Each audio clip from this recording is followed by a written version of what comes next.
둘러봐도 보이지 않고 막혀버린 삶의 현실들 가슴 속에 시린 눈물과 두려움에 지쳐버린 내 삶 아픔 속에 서 있는 내게 안타까워 손 내미시네 눈을 뜨니 주님 계시네 나를 안고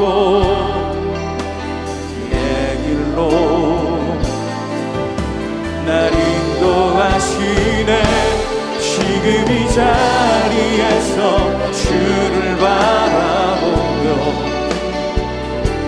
지금 이 자리에서 주가 영광 받으시도록 주께 승복하리라 주께 나가리라 지금 이 자리에서 살아내리라. 제10장. 그 후에 주께서 따로 70일 세우사 친히 가시려는 각 동네와 각 지역으로 둘씩 앞서 보내시며 이르시되 추수할 것은 많되 일꾼이 적으니 그러므로 추수하는 주인에게 청하여 추수할 일꾼들을 보내주소서 하라. 갈지어다 내가 너희를 보냄이 어린 양을 이리 가운데로 보냄과 같도다. 전대나 배낭이나 신발을 가지지 말며 길에서 아무에게도 문안하지 말며 어느 집에 들어가든지 먼저 말하되 이 집이 평안할지어다 하라.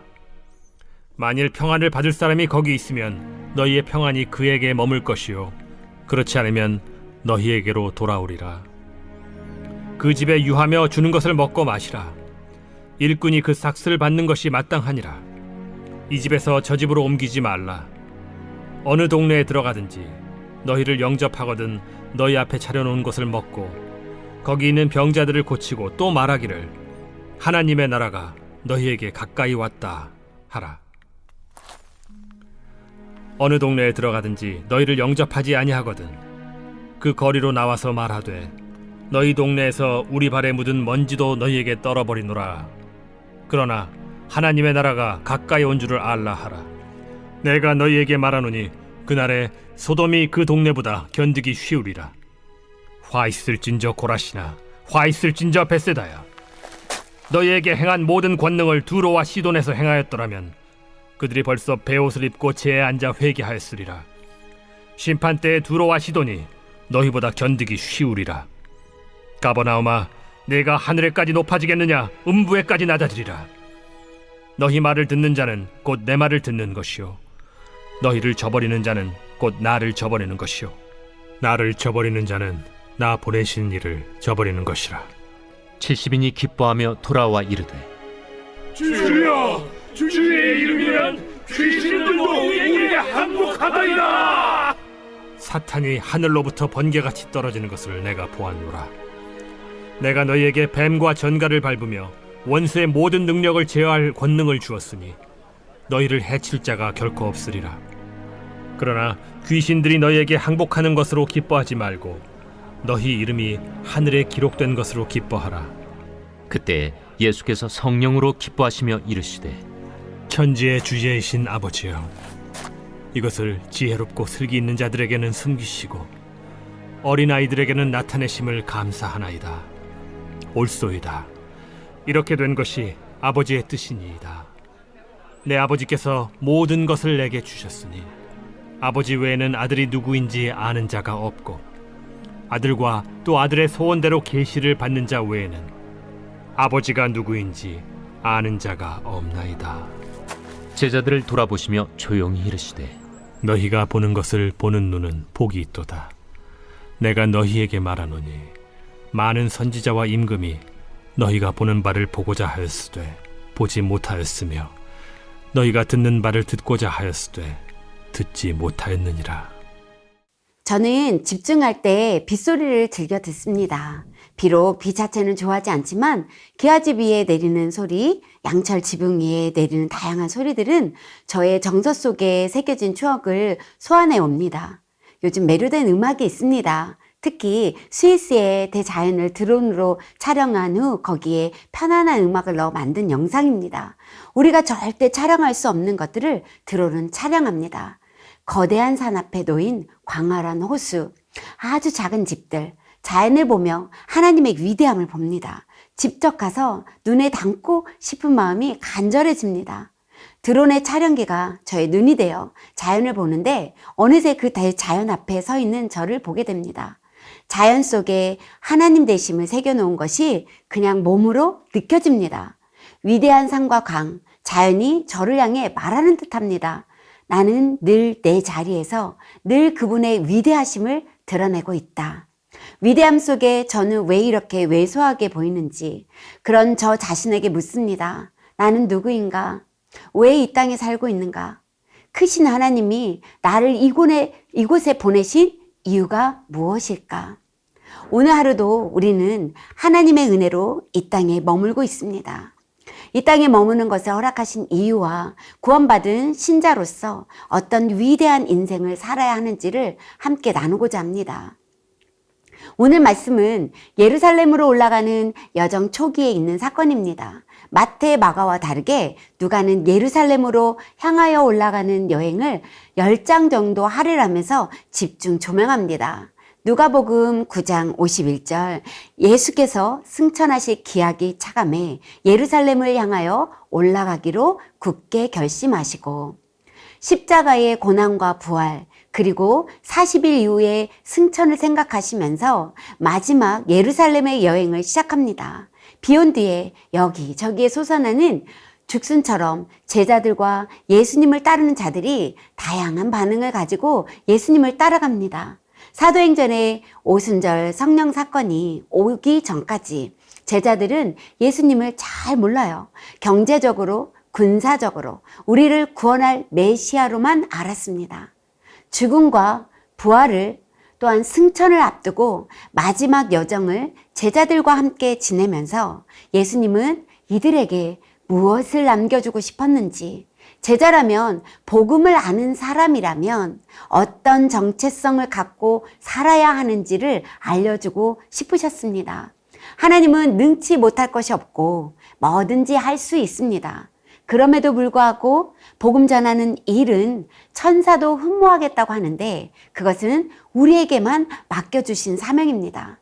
어떤 일을 하기 원할 때 우리는 가장 유능하고 똑똑한 사람을 찾습니다. 그런데 왜 주님은 하나님의 나라의 전파와 중대한 일을 실수투성이고 변덕스럽고 믿음이 약한 사람에게 맡기셨을까요?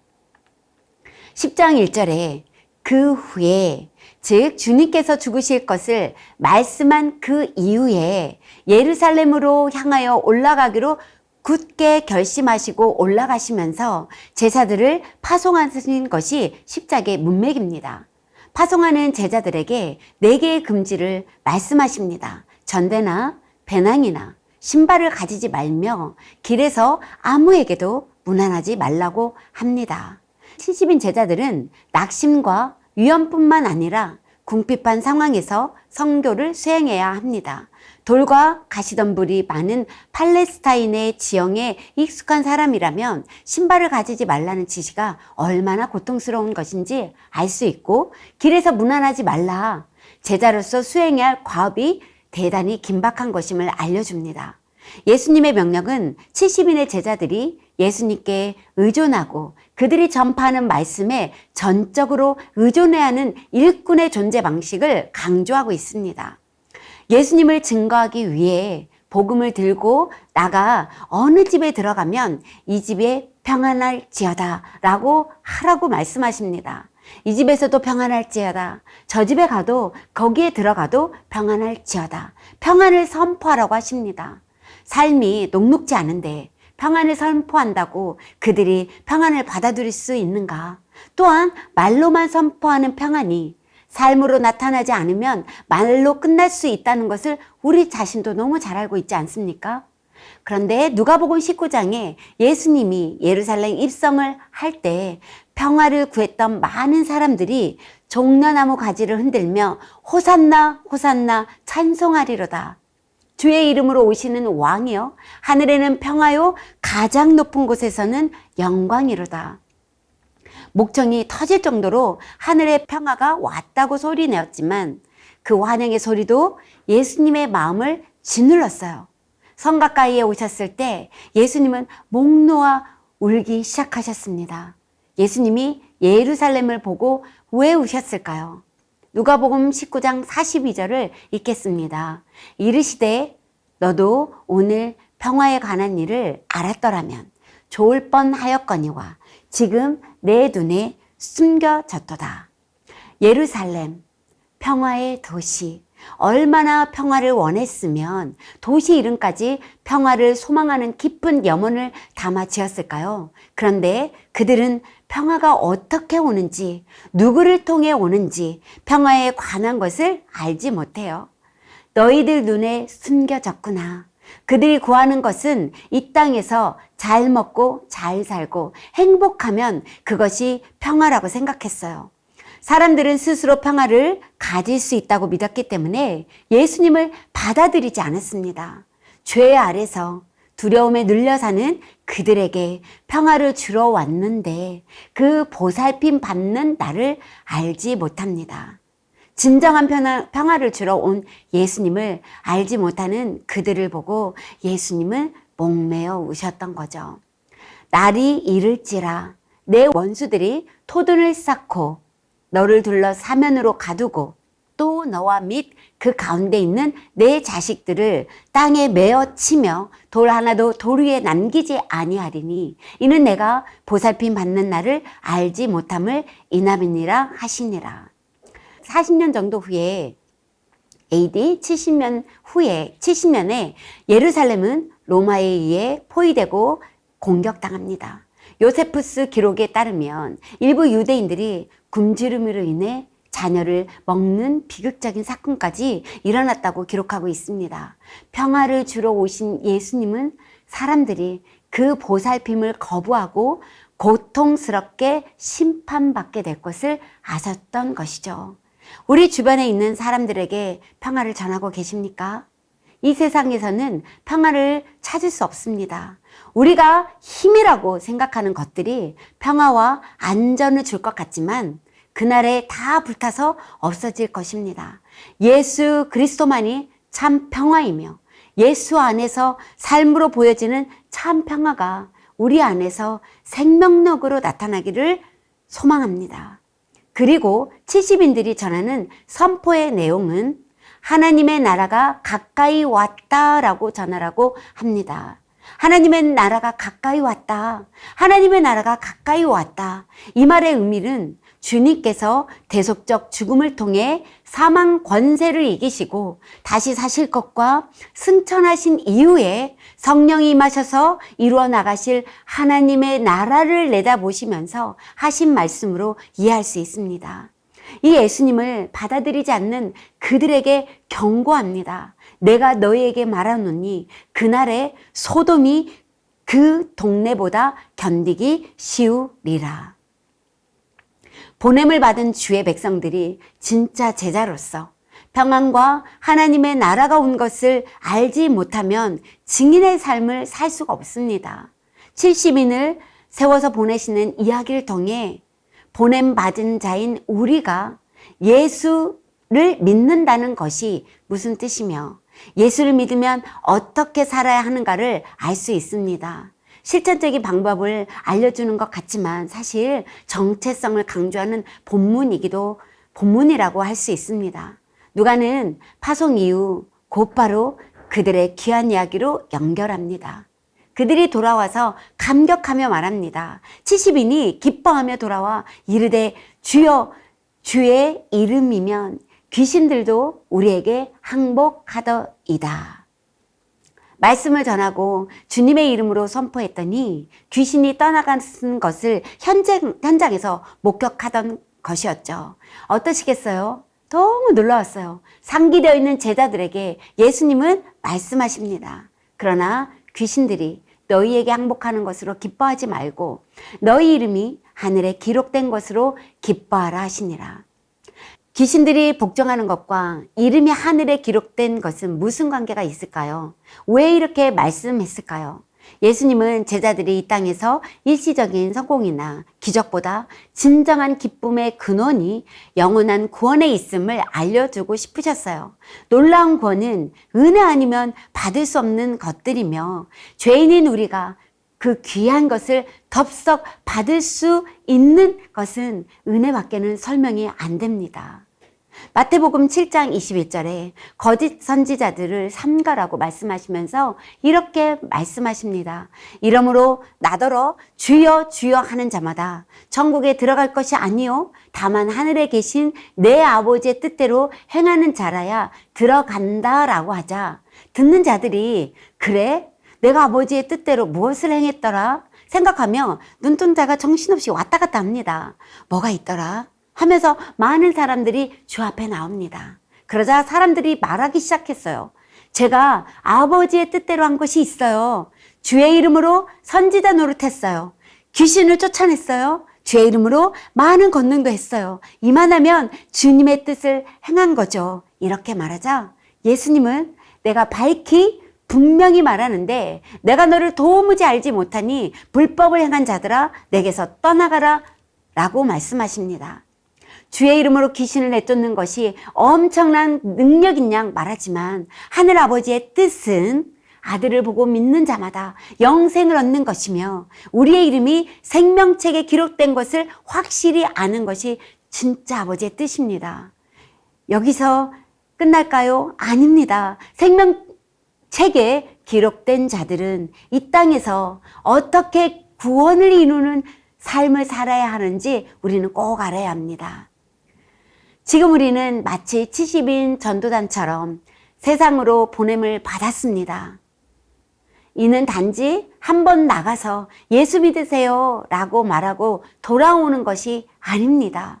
세상으로 들어가 세상의 현실을 마주하며 살아가야 하는 자들입니다. 우리는 현실에 살고 있으며 세상은 무섭게 우리를 위협하고 으렁댑니다. 심지어 신앙을 가진 자들에게도 세상의 법칙을 따르라고 요구합니다. 남을 죽여야 자신이 살아남는 이 세상의 원칙과 현실 앞에서 남을 살리기 위해 내가 죽어야 하는 예수 그리스도를 뒤따른 섬김과 희생의 삶이 힘을 발휘하기 어려울 수도 있습니다. 그런데 성경은 가서 섬기고 희생하여 너희가 예수님으로부터 제자인 것을 보이라고 합니다. 죽음을 각오하는 자리로 들어가지 않는 이상 우리는 보냄받고 있는 것이 아니고 보냄받은 자의 삶을 제대로 살지 못한다고 말할 수 있습니다. 예수를 믿으면 포기하고 버리고 이기는 것이 아니라 져야 하는 경우가 너무 많습니다. 세상 속에서 보냄을 받은 삶이 고달플 수 있습니다. 세상이 추구하는 것과 우리가 추구하는 것이 다를 수 있기 때문입니다. 우리는 섬기며 희생하며 이 세상 속에서 질 것입니다. 예수님이 그러하셨듯이 세상이 우리를 죽이면 거기서 부활의 생명이 피어날 것입니다. 세상이 너 그렇게 가면 망하고 죽게 될 거야 하는데 그 길을 묵묵히 걸어가며 예수 믿는 것이 무엇인지를 보여주는 것이 보냄 받은 자의 삶이며 증인의 삶입니다. 어려워요. 그래서 예수님의 도움이 없으면 절대 갈 수 없어요. 이것이 진짜 제자의 삶입니다. 저와 함께 사는 남편은 작가로 지금은 철로역정 2부를 만화로 그리고 있습니다. 혼자 그림을 그리다 보니 3년 안에 나와야 할 것들이 6년, 7년이 넘어가고 있습니다. 철로역정 1부를 그릴 때는 제가 자주 하는 말이 있었어요. 빨리 그려야지. 너무 꼼꼼하게 그리지 않아도 되지 않을까? 대강 그려. 우리도 먹고 살아야지. 가장이잖아. 고난의 시간이 어려움 없이 자란 저는 힘든 시간이었습니다. 사역자인데도 현실에서 도망가고 싶은 마음이 늘 여기 마음 안에 자리 잡고 있었습니다. 그러나 지금은 이런 삶이 저희 가정에 맡겨주신 사명이고 저는 옆에서 남편을 서포트해 주는 것이 제가 감당할 사명이라는 것을 조금 알게 되었습니다. 걸어가야지. 힘을 주시겠지. 주님이 원하시면 해야지. 이렇게 마음에 조금 여유가 생겼습니다. 부끄럽지만 보냄받은 자의 삶을 아주 조금 주님이 도와주셔서 조금 살고 있습니다. 우리는 사망에 붙잡혀 있는 자들의 현장에 들어가 억울하고 우울하고 고난과 분노가 영성숨치는 현장에서 걱정하지 마라. 힘을 내라. 구원의 문이, 영생의 문이 예수 그리스도로 인해 열렸다라고 크게 외치는 삶을 사시기를 소망합니다. 이런 삶이야말로 말씀이 실제가 되는 삶이라고 저는 말할 수 있다고 간곡히 말합니다. 이런 삶이야말로 말씀이 실제가 되는 삶이며 이 삶이야말로 신자, 성도가 살아내야 할 위대한 삶입니다. 오늘도 힘있게 사시기를 소망합니다. 다음 기도 제목을 읽고 기도하겠습니다. 하나님 아버지, 우리의 이름이 생명책에 기록되었음을 알고 영생의 기쁨을 누리며 나누는 삶을 살게 하소서. 아멘. 우리는 예수님으로부터 보냄받은 자이며 제자인 것을 알고 삶의 현장에서 섬김의 자리, 자기를 부인하는 자리에서 증인의 삶을 살게 하소서. 아멘. 하반기 단기 선교가 주님이 계획하신 대로 준비되게 하시고 보내는 선교, 가는 선교가 어우러져 주님의 거룩한 뜻을 이루게 하소서. 아멘.